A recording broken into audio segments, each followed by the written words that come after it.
Yesterday we started talking about area. Remember, area is the amount of flat space that an object takes up. We looked at how some people might use pattern blocks to calculate the area of different shapes. Today we are going to continue with area, and we will use area to start to create our very own shapes. Let's look at the problem of the day. Lena has some square inch tiles and some centimeter square tiles. First, she uses her square inch tiles to create a shape of an area of 16 square units. Using your inch tiles, show two different shapes she could have made.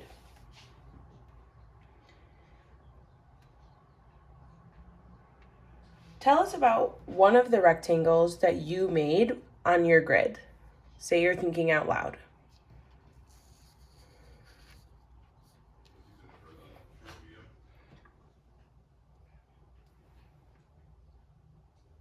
Nice.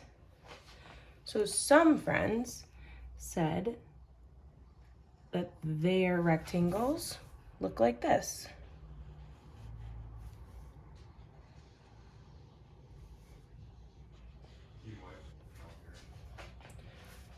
Go back to the problem. Does this rectangle work in terms of what this problem is asking for? Say you're thinking out loud.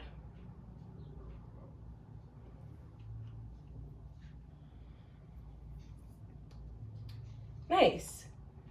It has an area of 16 square units. So yes, it matches the problem. So thinking back to the work we've been doing with multiplication, what does this shape remind you of? Say you're thinking out loud. Yeah, it reminds you and me of an array. What's an array again? Say you're thinking out loud. An array is an arrangement of rows and columns with the same amount in each. So let's label our sides. How many rows do we have? 1, 2, 3, 4. Nice. And how many columns do we have, or how many do we have in each? Say you're thinking out loud. Nice. So if I wanted to find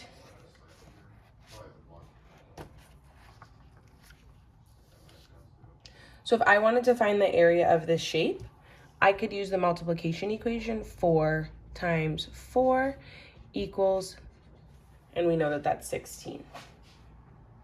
All right, what about a different shape? What's a different rectangle we could draw? Ooh, nice. I heard some friends say that they did 2 rows with 1, 2, 3, 4, 5, 6, 7, 8 in each. Okay. So both of these shapes have the same area, but they're shaped differently. Why does that work? Nice. I heard you say that it works because they have different rows with an equal amount in each, but the total is the same. That's our key point for today. You can create different squares and rectangles with the same area by creating arrays. So I'm going to go ahead and outline our arrays one more time so that way we can see them. So we just made 2 different shapes that have the same area. What did we think about in order to create these 2 different shapes? Say you're thinking out loud. Yeah, I heard you say we ask ourselves, what is another way to create equal groups with the same total? And I know some of us also use our multiplication facts to help us. Let's take a look at something a little bit different. So I wanted to see if we could create the same shapes, but not on inches, but with our centimeters. So let's take a look at these 2 rectangles below. Here we have our 4x4, and here we have our 2x8. I'll outline them again so you can see all the colors or all the shapes.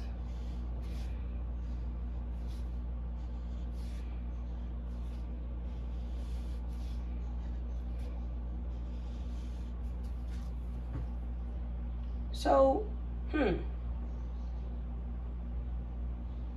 do these rectangles have the same area? No. Why not? When we use different units, why didn't we get the same area? Say you're thinking out loud. I heard you say that the top rectangle is made of larger squares, so this rectangle is bigger. So which units did we use for the top rectangle? Yeah, we use inches. What about for the bottom rectangle? Yes, we use centimeters. So which units are bigger, inches or centimeters? Nice. I heard you say inches are bigger. Okay, so let's step back and for a second and think. Why do we need to include units when we're calculating area? Say you're thinking out loud. Yeah, we need to include units so that we know how large or small the squares we are using to measure the area of the shape are. That's our final key point for today. Make sure we label our area with the square units because different units result in different areas. When we are working with inches and area, we measure in square inches. When we are working with centimeters, we measure in square centimeters. So here we use centimeters, so you can either write centimeters with the little 2, or you can write SQ for square centimeters. Up here, we were using inches, so you could write IN squared, or you can write square inches.